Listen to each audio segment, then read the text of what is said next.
The Canadian men's curling team reached the top of the podium in Milano-Cortina. Of course, the win for Team Jacobs came amid plenty of, spiciness, we'll call it. Canada's double-touch F-bomb saga made international headlines, put curling really in the spotlight, but that did not slow them down as they took down a powerhouse Great Britain team in the gold medal game. Paul Webster is the coach of the team. He's also the curling director at the Glencoe Club here in Calgary. Hey, congratulations. Yeah, thanks so much. It's a crazy, unbelievable feeling, and we're just getting a sense of it. I was just talking to Ben on the phone this morning. He couldn't sleep, so he's FaceTiming and just like, can you believe what we've just done? Yeah. And it is a little bit surreal at the moment. Well, I mean, tell us a little bit about that process of just trying to let it even sink in. Yeah, it's a 4-year process, and we put this big goal up at the top of it, saying we want to be Olympic gold medalists at the end of that. And man, is there a lot of trials and tribulations in between all the events and wins and losses. And it's funny. My wife Jen's at the Foothills Hospital right now on a shift as a OBGYN there, and she doesn't really watch a lot of curling. She just kept saying to me, "Well, you got to win gold." Like it was so simple. But that was our goal, and to get there and do that, I think we still look at each other, the five of us, and go, "Oh my God, like it actually happened." And it's a big pat in the back for those four guys, for the work and the time and effort that they put in the last 4 years to get there. I couldn't be more proud of them. I love your wife's motivational talk. just, Yeah, just go win gold, would you? yeah, Uh, yeah. It's easy. yeah, right. Well, what would you say it was about this team that made it work and got you to the top of the podium? A couple things. I think they're all older athletes. So our baby on the team is Brett. He's 35. Mark is 44. Mark was the oldest Canadian Olympian, and they've all been there and won a medal before. Some of them 12 years ago, some of them 16 years ago. They realize that they have to do bigger and better things to win now than they did back then. And they have worked so hard. They've listened to everything, any expert I brought in to the table to say, "Hey, this is what we think you guys should do." They're super open to that. They've not only become better curlers in the last couple of years, but they've become better teammates in the whole sense of team. Our biggest goal is to be world class teammates on the ice to one another, and to provide the opportunity for their teammates to play at a super high level. And they did that. There's some you're gonna hook me line and sinker in a couple seconds here about some of the stress and roller coaster that we went on there. It didn't really affect us that much, and if we hadn't been working on our team dynamic and the ability to focus on all the intangibles that allow us to win, we wouldn't have had a chance in Italy. Yeah. Well, I mean, yeah, I want to pull at that thread for sure, and I want to kind of learn more about your approach, your mindset, and what you contributed as a coach. So, I mean, I don't know what it was like from where you sat, in the middle of it, but it was unbelievable how much chatter there was about curling. And of course, these headlines came from, Mark Kennedy, the double touch, hot mic, profanity, controversy. And again, I don't want to make a mountain out of a molehill, but at the very least, it really put a lot of eyes on curling and on your team. How are you reflecting on that? Well, honestly, personally, I'm on the CBC Eye Opener, and as a avid listener, being ahead of Dr. Raj is a dream come true. That said, you know what? Everyone says all media is good media, and the Olympics is a five-ring circus in itself, and it brings a lot of eyes to curling.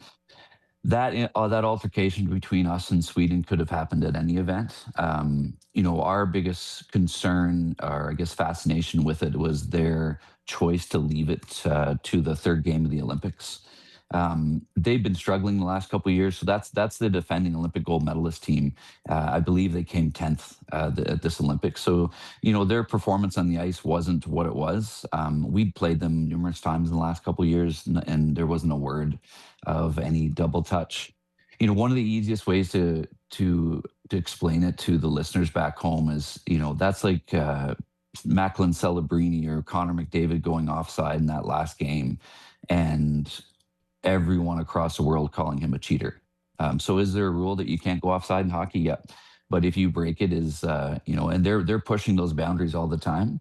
Are you a cheater? Absolutely no. Mark Kennedy is the most upstanding, value-oriented, character-driven person I know in my life, and he'd never cheat. And so, did he break a rule? 100% when you watch the video.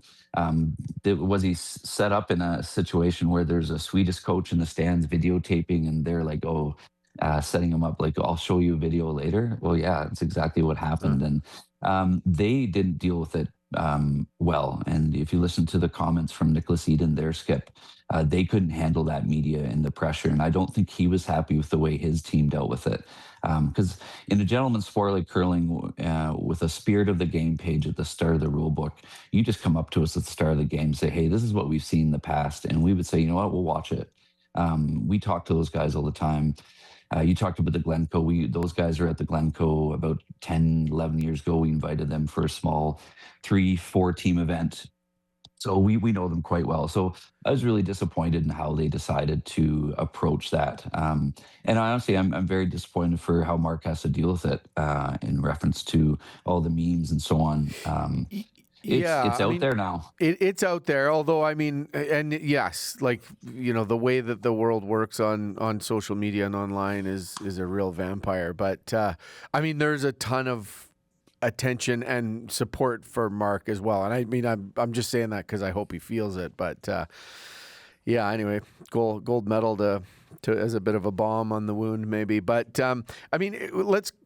I'm interested in how you saw your role through that storm, and just also through trying to get the best and support those guys to be their best on the pebbled ice. Through that storm is a great question because, once that happened and we realized after the game, I sent a quick message to the guys because, our schedule's pretty tight at the Olympics.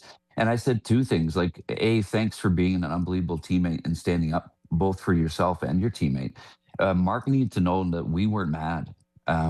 We understood the process. We were frustrated at the process and how Sweden approached it. But we need to, like we do every event, set a table for him to perform. So he knew that there was a support team and teammates behind him that weren't frustrated with what happened. And honestly, those three guys on the ice with Mark were honestly world class teammates. They dealt with what was happening in the time. We could not have scripted that, and that's what I think for a lot of teams and coaches out there. That's a crazy one, but there's so much that you can't script, and you need to budget for that when you're preparing for a big event, and that could be your U15 hockey tournament this weekend in Rimby. That could be, a massive provincial championship. You've got a budget for it, and so many times we let emotion rule our decision and our reaction. And what we did is just let our understanding of Mark and who he is and how we feel about him decide on our reaction. And he knew more than any time in his life that he had a team behind him that trusted him and believed in him and wanted him to win a gold medal. And their reactions, I think, as teammates ensured Mark could play. He played 93% in the Olympic gold medal final. As a 44-year-old athlete, he honestly, I believe he's one of the best to play the game, if not ever, best to play ever. And for him to win that Olympic gold medal in his last Olympics is seriously icing on the cake.